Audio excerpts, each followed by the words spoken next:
Hey everyone, so this is the latest film in our Sensemaking series, all about the problem of truth in the digital age.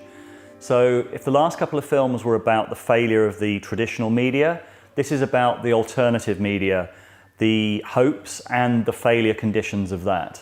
In particular, this is about how we split into warring tribes online, how that tribalism is enforced, and what we might be able to do about it, introducing some really interesting frameworks, and also talking about mimetic mediation between the different online tribes.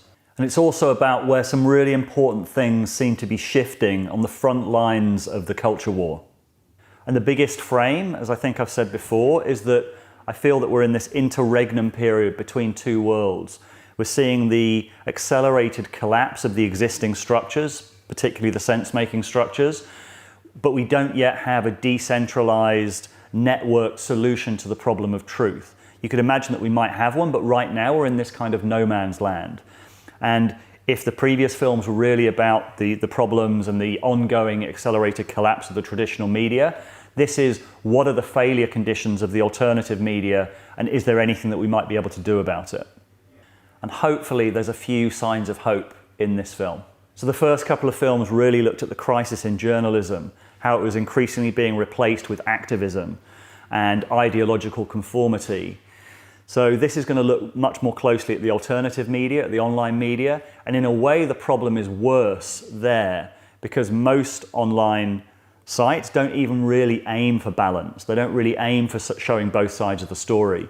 And as Tristan Harris explained in the recent film that we put out, that's because the incentive structure of the online world actually selects for polarization, division, and fixed ideas. To get attention within that sphere, I have to use outrage. So both sides, the left and the right, are using outrage to get people to get people's attention. That's what causes this kind of what we call the race to the bottom of the brainstem for attention. So what it also selects for is a type of interacting that relies on ridicule, it relies on dunking, it relies on bad faith. And bad faith is something I'm going to come to in the next topic, because I think we desperately need a definition of what bad faith is. So it's not just a subjective judgment that means I don't have to talk to this person or I don't have to talk to this person. And we've covered the intellectual dark web on this program before quite a lot because it was deliberately set up to be a place beyond that polarization spiral, a place with a certain type of good faith argumentation. I've also explained why I think it fell short of those aims and where it got stuck and turned into a bit of a tribalism itself. But why I was really excited when the intellectual dark web was first named in 2018 was I'd seen the collapse of journalism accelerated by the digital wave, and this was the first kind of emergent phenomenon that looked like it might be trying to tackle the problem. The idea that someone like Joe Rogan, like Sam Harris, like Dave Rubin, they had found a niche outside the mainstream, outside the traditional media, and they'd become very popular. So it was a genuine emergent phenomenon. They'd sort of grown in the cracks left by the mainstream media, by the traditional media. But I think if we're even going to start to deal with the problem, we have to understand what's going on at a much deeper level than just the surface conflict. We need to understand how, for example, the tech platforms are leveraging the lower angels of our nature. As Tristan Harris explained, there's a race to the bottom of the brainstem, looking for limbic hijack, looking for polarization, looking for outrage. And it's not even, in a way, it's not the tech platform's fault because they're in an incentive structure where if they're not doing it, then one of their competitors is going to do it. And ultimately, what it's showing up is that we are in a self-terminating system.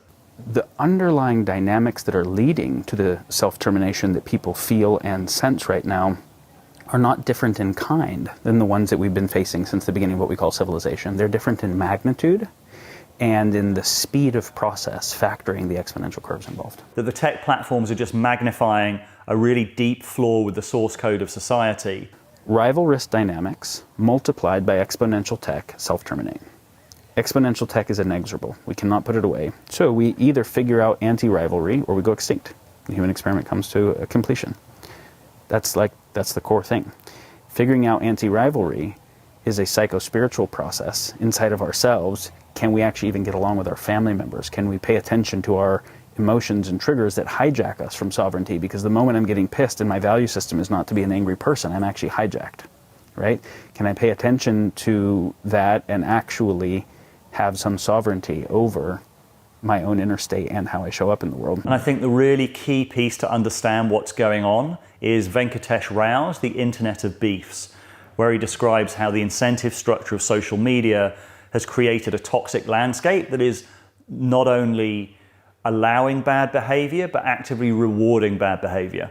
He explains in this how the internet has been transformed into an online battle zone that he calls the Internet of Beefs. A beef-only thinker is someone you cannot simply talk to. Anything that is not an expression of pure, unqualified support for whatever they are doing or saying is received as a mark of disrespect and a provocation to conflict. From there, you can only crash into honor-based conflict mode or back away and disengage. Online public spaces are now being slowly taken over by beef-only thinkers. As the global culture wars evolve into a stable, endemic, background societal condition of continuous conflict, as the great weirding morphs into the perma-weird, the public internet is turning into the Internet of Beefs. So Twitter is absolutely core to this battle. It's where you can see the tribes being formed and enforced and policed in real time.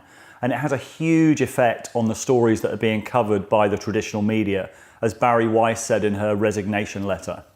Twitter is not on the masthead of the New York Times, but Twitter has become its ultimate editor. As the ethics of that platform have become those of the paper itself has increasingly become a kind of performance space. Stories are chosen and told in a way to satisfy the narrowest of audiences, rather than to allow a curious public to read about the world and then draw their own conclusions.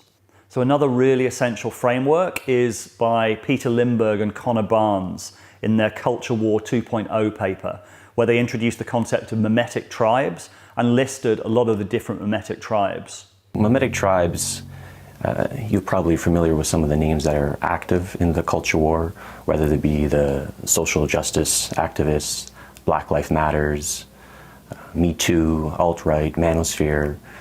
We can even say the new atheists or rationalists, post-rationalists, street epistemologists, any sort of worldview that's sort of defining what culture is and sort of imposing their view on it.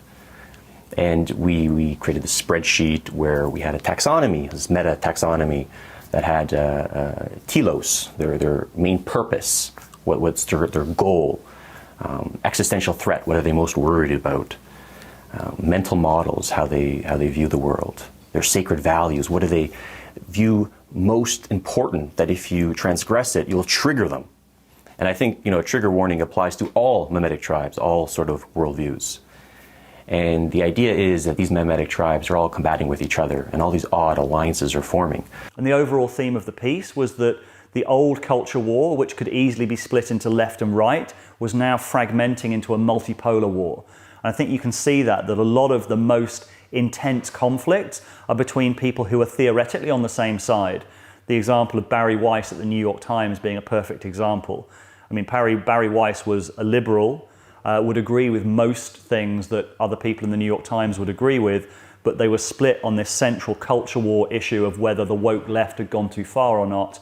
And that was by far the most heated division. There's conservative columnists at the New York Times, they don't create anywhere near as much heat as Barry Weiss received while she was there. As she explained in her resignation letter, the level of animosity towards her was just extreme. So the key to understanding the landscape of mimetic tribes is to understand that each one has some part of the truth. They're all often right about the certain part of the map that they're looking at. But in a way, it's like the blind man and the elephant. There's all these blind men, they're touching an elephant, and they view their point on the elephant, where they're touching either the trunk or the tail, as their reality. And what the good thing about that is that they're hyper-focused on that area. They feel the texture, they can smell it. And that affords them ability to see things that we might not otherwise see if we weren't touching that spot. But the problem is that if you just view that spot as the entirety of reality, then you're in trouble. You need to talk to each other. The idea was an invitation to the reader to look at it from a different perspective. And I view this whole white paper in mimetic tribes and the frame that this is a multipolar, almost postmodern war is sort of a psychoactive drug. Because if you see the mimetic tribe that you belong to alongside all these other mimetic tribes. That might jog you out of your belief system just for a moment. And then he introduces this concept, which I think is absolutely central to navigating this culture war, of mimetic mediation between the tribes. How do we mediate amongst all these warring tribes? And I view mimetic mediation as the hard problem of Culture War 2.0. But there's things that we're experimenting with in Toronto called the anti-debate, where it's sort of a gamification of understanding. There's conversational modalities like empathy circles, where they apply Carl Rogers' active listening to a four-way conversation. Getting people to look at news sites, meta news sites like All Sides, that kind of shows the bias of each news platform on one issue. So in the last few months, Peter has actually set up his own channel called The Stoa, where he'll be doing some of this mimetic mediation between the different tribes, which I'll put in the show notes below. Now, one of the key issues in any mediation, which I know from my time as a foreign affairs journalist, is that you are generally at most risk from people on your own side when you enter into mediation. It takes incredible bravery on the part of someone who's high profile within a certain tribe to go into mediation anyway. And often you'll be accused of betrayal by your own side before you'll be attacked by the other side. Famous examples, Gandhi was killed by a Hindu nationalist because they thought he'd been too accommodating to Muslims. In Israel, Yitzhak Rabin was killed by an Orthodox Israeli because they thought he'd made too many concessions to the Palestinians. It really takes incredible bravery on behalf of the people who are involved in mediation. They've got to be of strong character. They've got to be willing to move in their positions. They've got to be willing to be accused of betrayal by the people on their side. So this is not an easy thing. And there's so many human reasons that stop us doing it, including that we may have been sort of profitably associated with a certain position. But I think some of that mediation between high-profile individuals in the internet of beefs, or who are willing to step away from the internet of beefs, is going to be required if we're going to get through the next few years without widespread conflict. I promised you some signs of hope, and this is where I think things are starting to move in the alternative online world.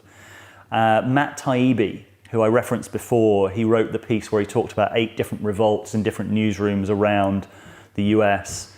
Longtime stalwart of the left, really experienced reporter at Rolling Stone, just went on, so he's written a series of pieces recently, including The Left is the New Right, where he's saying that the left has become censorious, the left has become the thing that he, as someone who was part of a counterculture, rebelled against. Now the left has become the censorious force, which you may argue is kind of late to the party on that one, but he's saying that. And he recently went on Brett Weinstein's podcast, where he apologized to Brett for not seeing what Brett was talking about, the dangers of the radical left.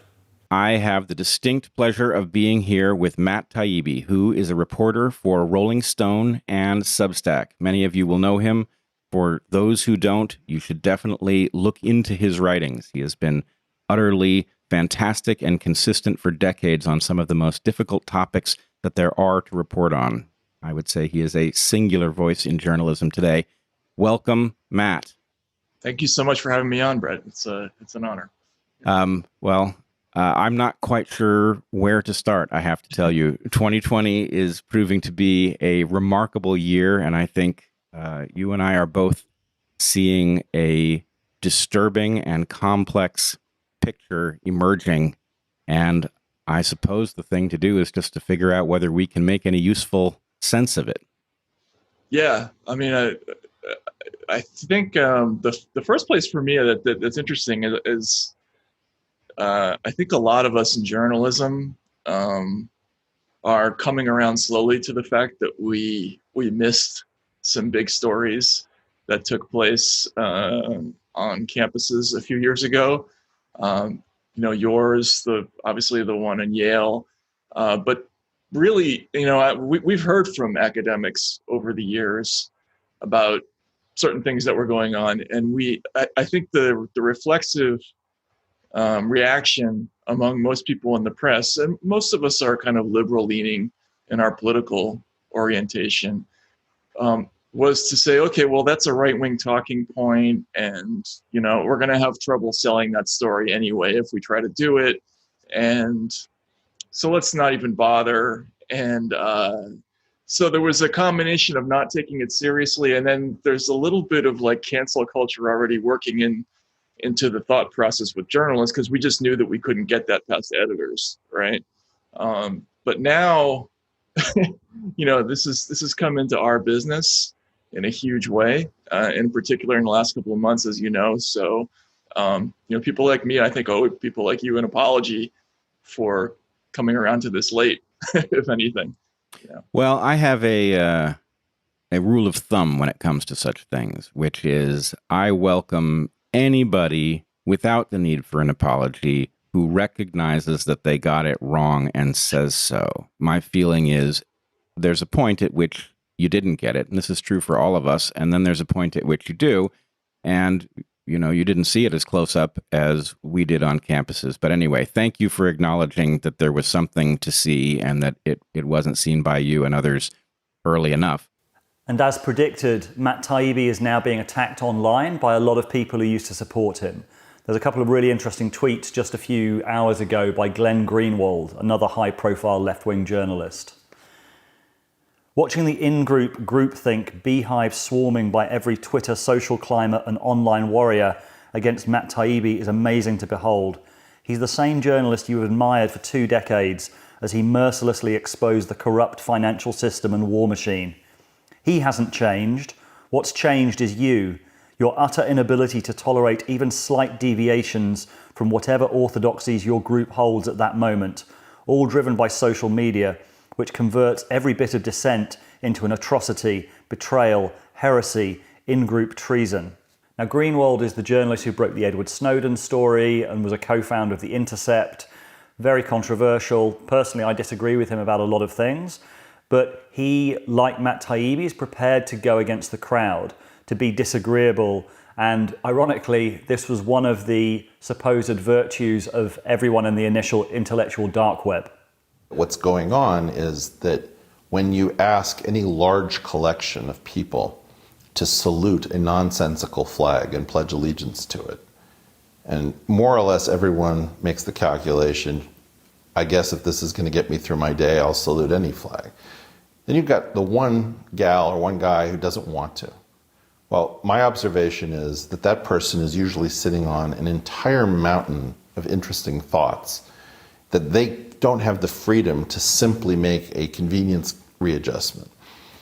And so from that perspective, yeah, in general, if you ask 1,000 people to salute a flag that makes no sense and tell them that they'll be incentivized, you'll get a $1,000 check at the end, or you won't lose your job, and somebody stands up and says, no way, I'm getting out of here, do what you want.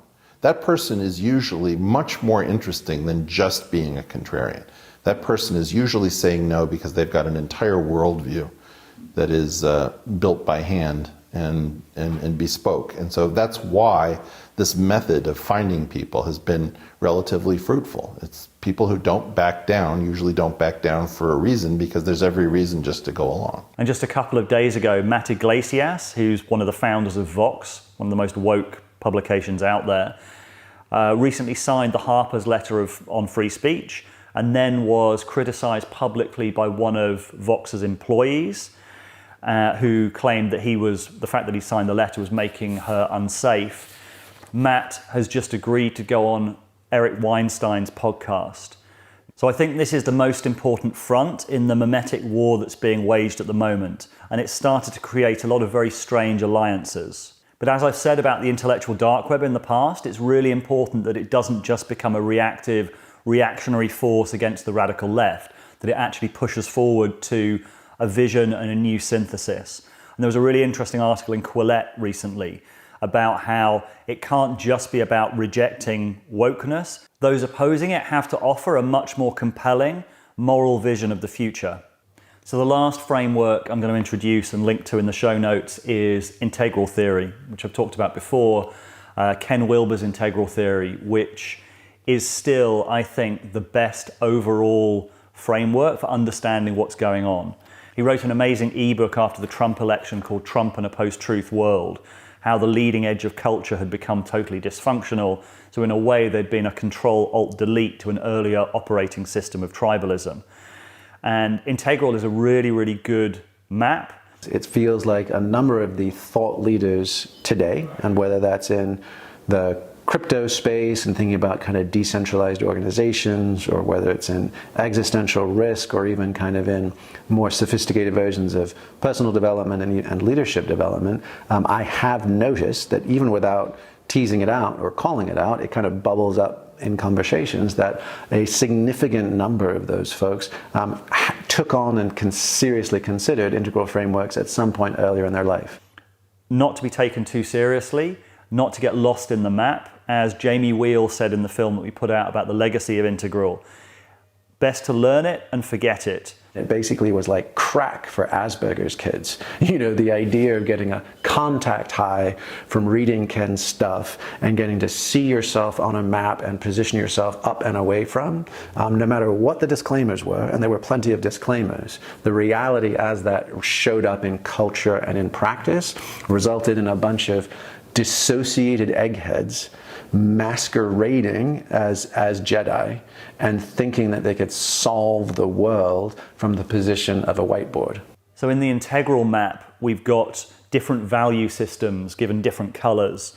And the orange value system of modernity is what arrived with the scientific revolution, a single perspective.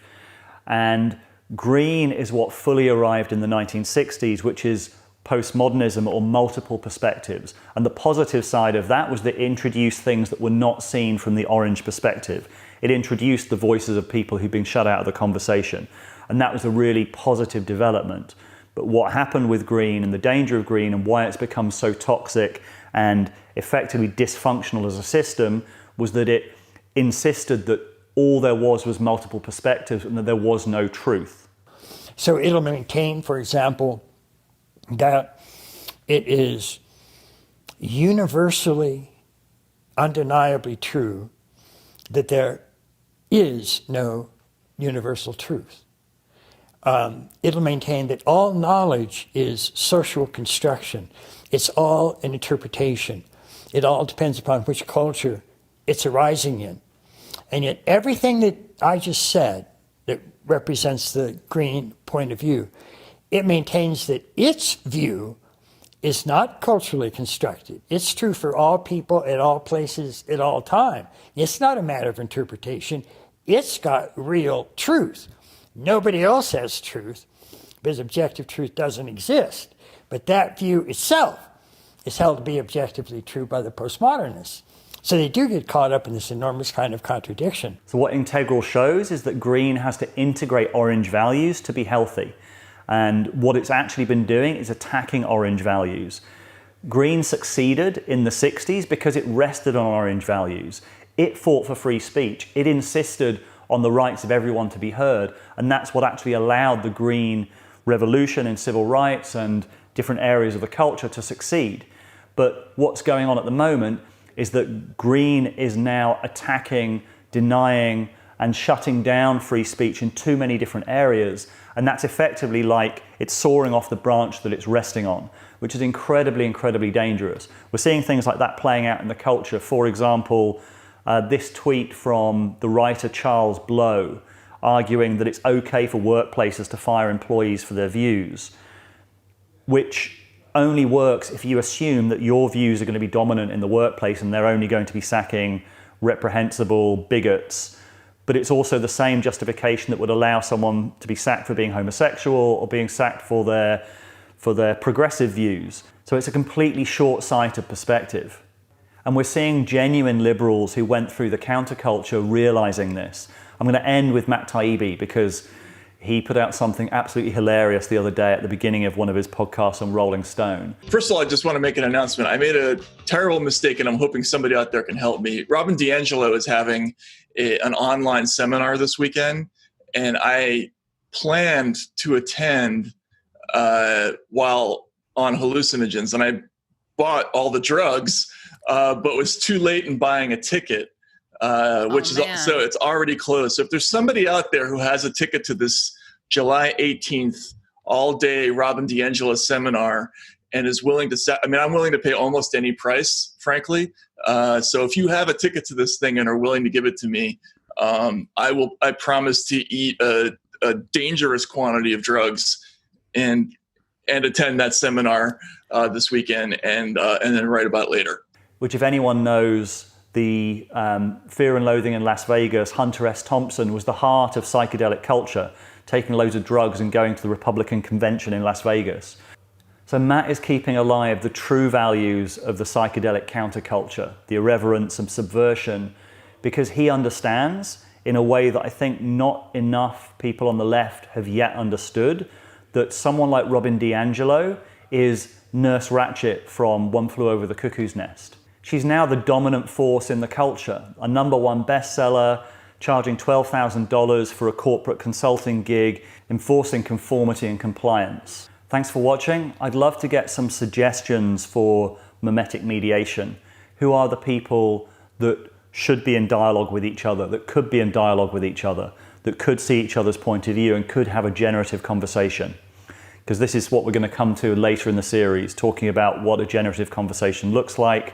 And also in the next film, I'm going to talk about bad faith, how it's kind of a very slippery concept, but it's a central issue to deal with if we want to move forward, because it's very easy to use that as a way of shutting down the conversation. So thanks for watching and see you soon. Rebel Wisdom was set up to make sense of the world at a deeper level than the mainstream media. It was built for these times of crisis and change, which is why we want to do what we can to meet the challenge of the times. More films, and also for our Rebel Wisdom members, weekly sense-making calls with our amazing interviewees.